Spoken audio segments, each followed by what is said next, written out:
Representative Steer also has the next bill, which is House File 340. Representative Steer, would you like to move House File 340 before the committee and recommend that it is referred on Transportation, Finance, and Policy? That is my motion, Mr. Chair. There is an A2 amendment to this bill. Is that your amendment? Yes, it is, Chair. Could you explain your amendment? A2 adds the same 4-year license revocation for disobeying traffic laws while fleeing a police officer as fleeing in a culpable, negligent manner. A2 also deletes the section in the bill dealing with the tracking devices. That bill will come up at a later date by its own.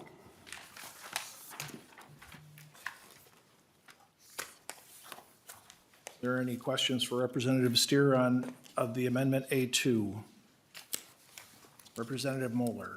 Thank you, Mr. Chair. I think we just received notice that the new fiscal note came in, maybe hot off the press, on the fiscal note. And I just want to clarify that with the amendment, the note remained the same. If we can keep going and pass the amendment, just wanted to get that information. I believe an amended fiscal note has been requested, but Mr. Walls? Mr. Chair and members, I was notified today the fiscal note was being pulled to add in rulemaking costs, which were in the original fiscal note. The new fiscal note has the same amounts of money as the original, but is 2 pages longer, and I have not yet determined what the 2 pages encompass.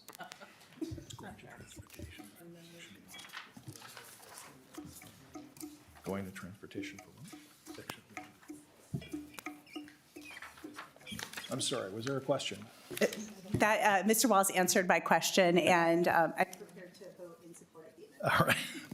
Is there any other discussion on the amendment? All those in favor of the A2 amendment signify by saying aye.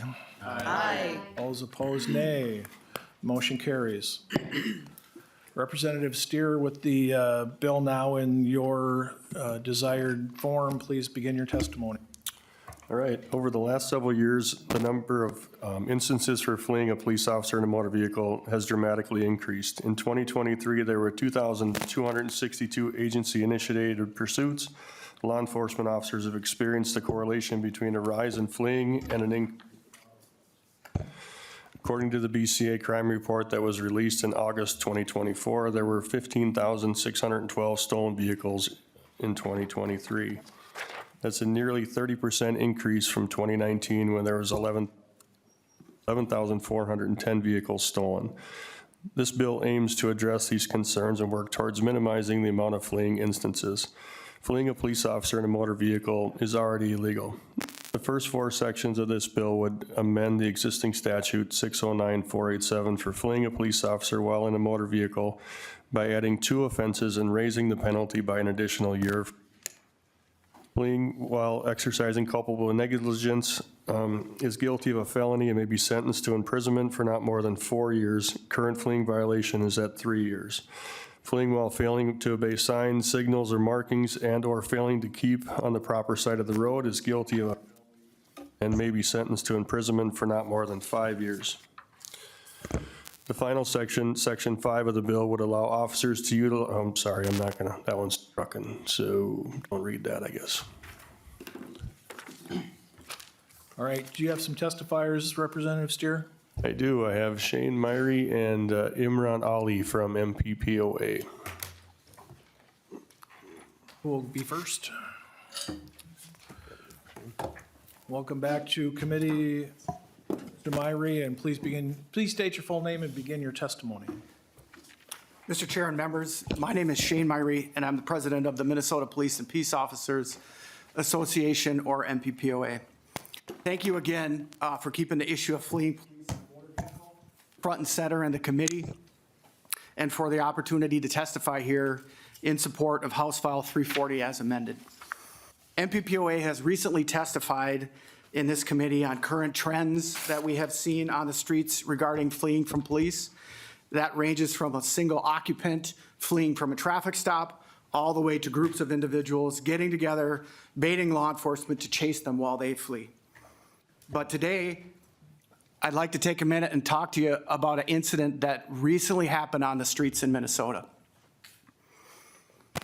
Since MPPOA has testified here in this committee last, which was about a week ago, on fleeing, on February 12th, which is a week ago today, in the metro area, a group of individuals in a large pickup truck fled from Robbinsdale Police and additional law enforcement agencies from Robbinsdale into the St. Paul area, and then back west on I-94 into Minneapolis, all during rush hour traffic.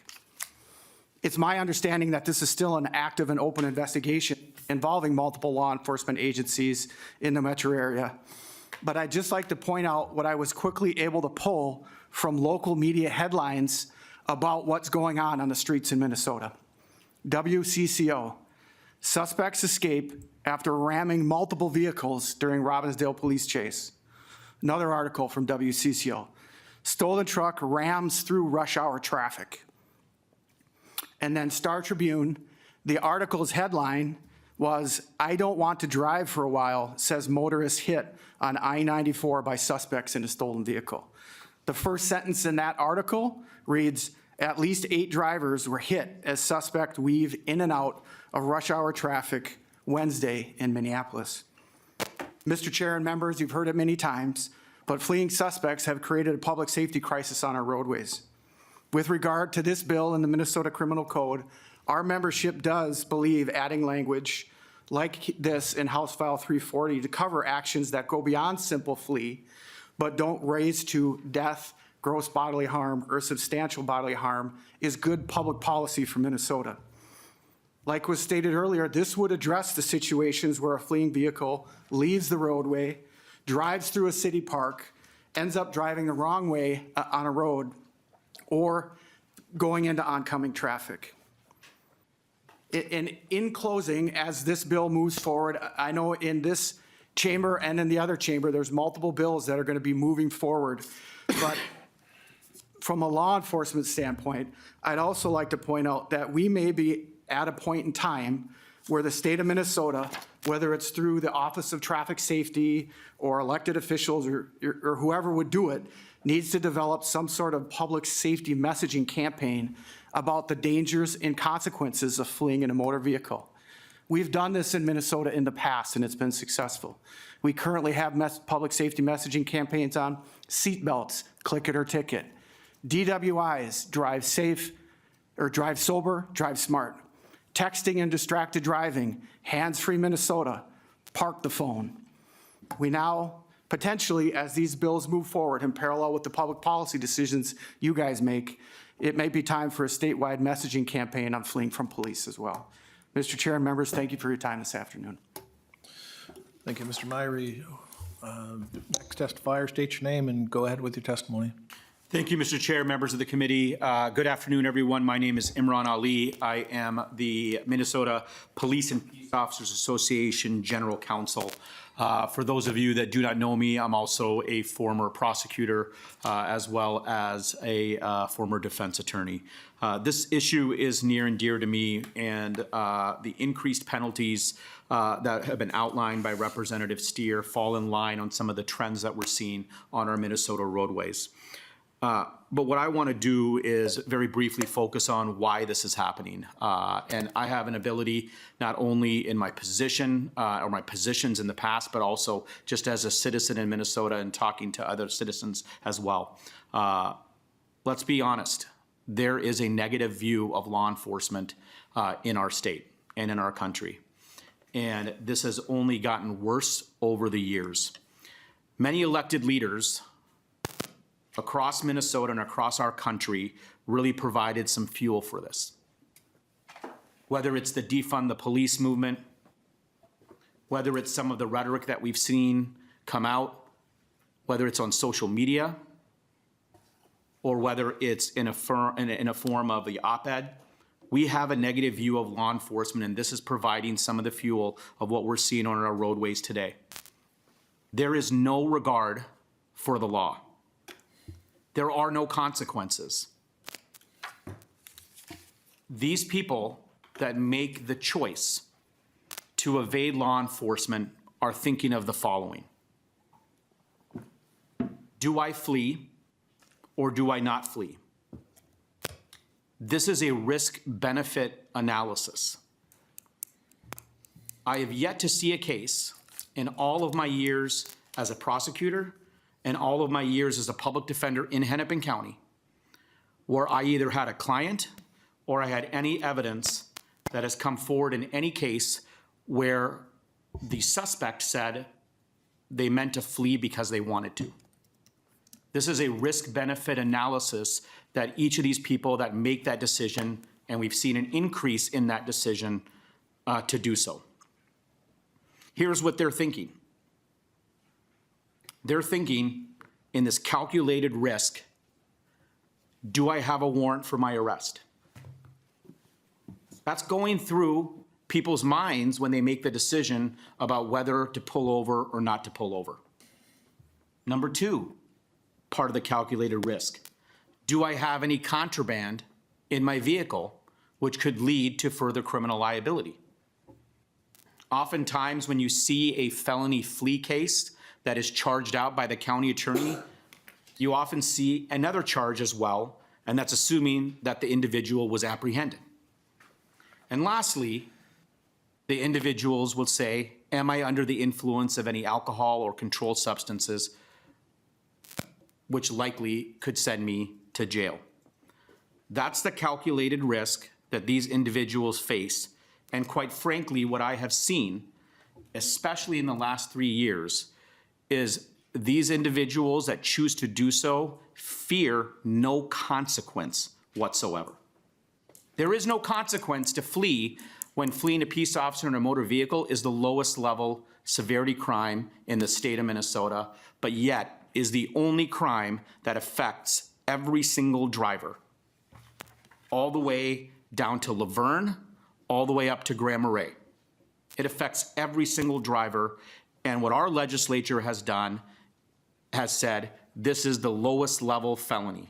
And what we've seen as a result of this, we have seen increased deaths, increased injuries, and also increased liability to officers. But the unintended consequence is the grave risk to public that exists.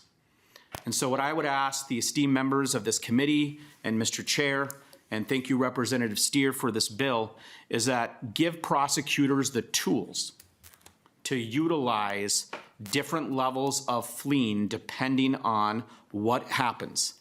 And please, please do not wait for somebody to die.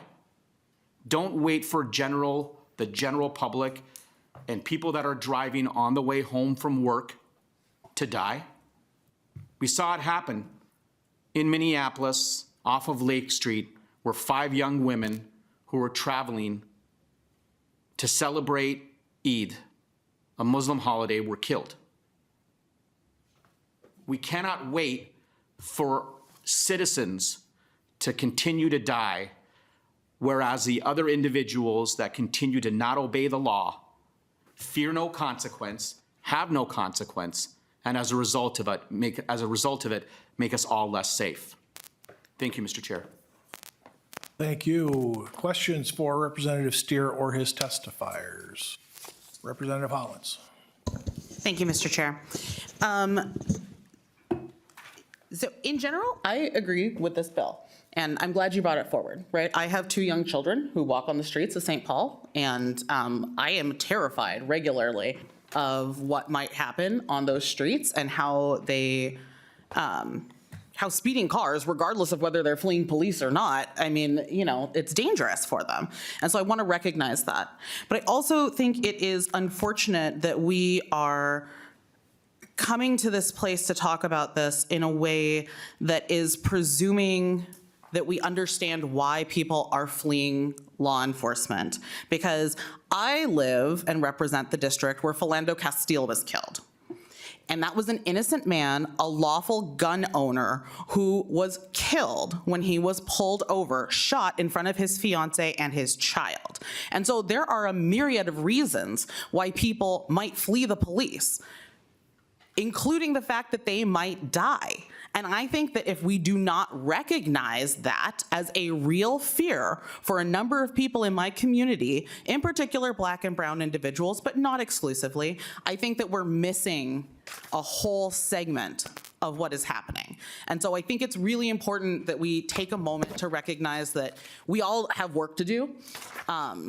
We have work to do on our side to make sure that we are giving folks the tools they need in order to better prosecute, in order to hold people accountable when they do bad actions. But we also need to recognize that there is a problem when an officer of peace can kill an innocent person in their car. And that is still fresh in the minds of the people in my district. So I just want to recognize that.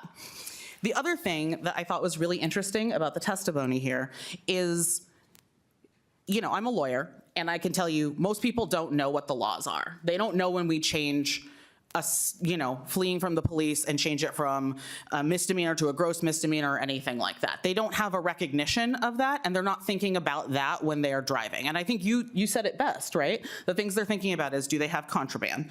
Do they have a warrant out for their arrest? Those are the things that are going through their head.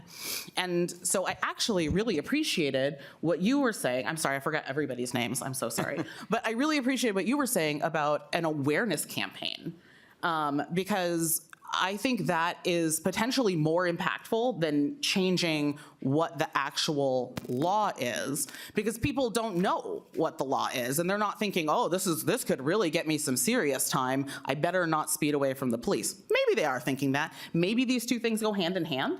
Maybe we increase penalties and have an awareness campaign. But I think, to your point, like, if people don't know that this is going to get them in big trouble, they are not going to stop doing it. And it has to become, like you said, click it or ticket. It has to become almost second nature before people recognize that this is something that I really need to think twice about.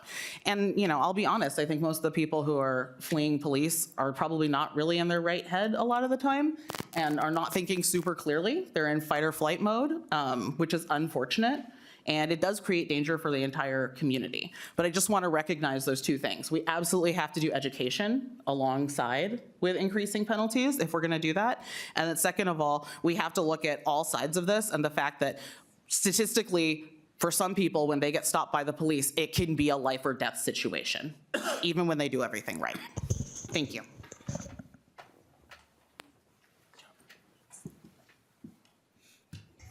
Representative Mueller. Thank you, Mr. Chair. I do have a couple of questions. I think Representative Hollins put some of the concerns I had with the testimony very well. You know, in the years I've been at the legislature has not defunded police. We've actually funded police at quite a large level. And so I don't know if that was sort of trying to take a dig at us, but just want to make that very clear. I also want to make it clear that there are consequences under the sentencing guidelines. In the fiscal note, which I know is getting updated, it says from 2019 to 2023, there were 3,336 cases sentenced, an annual average 667 cases. I think we can definitely talk about whether we need an additional culpable negligence or some other grades of this offense. I think that is a very fair, logical argument to make, but I just want to make it clear that there are many cases where people are being held accountable. If people think it's too low of a penalty, I understand that, but people are being held accountable for this offense. I do have some questions about the bill language.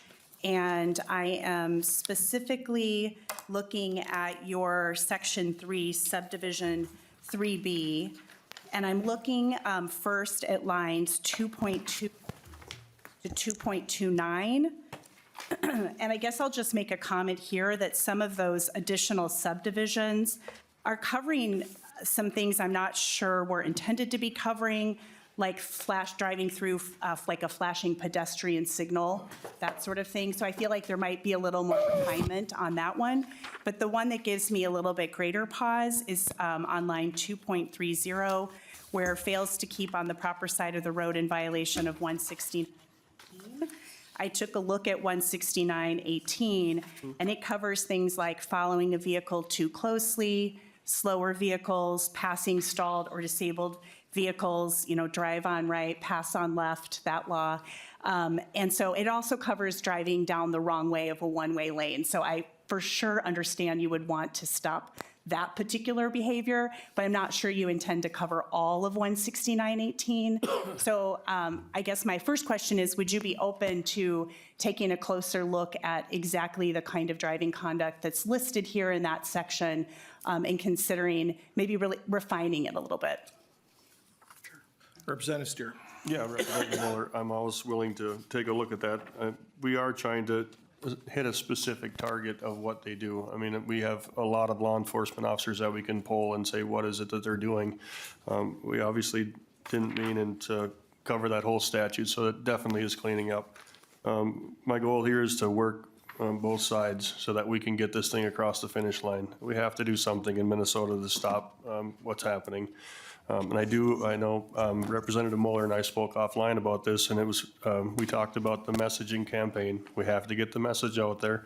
It needs to be jails and prisons. It needs to be cops on the street talking to kids that they know are going to flee and saying, hey, now, this is no longer a slap on the wrist. There's a penalty, but now it's an increase. So we have to find a way to get that messaging out there. This bill can't just hit, like you said, it can't just hit the floor and become law and nobody knows about it. So messaging. And we got to work together to get this thing crossed the finish line. Representative Steer, that sounded like a great closing remark. Do you have anything else? Oh, Mr. Chair, I'm not done. Thank you.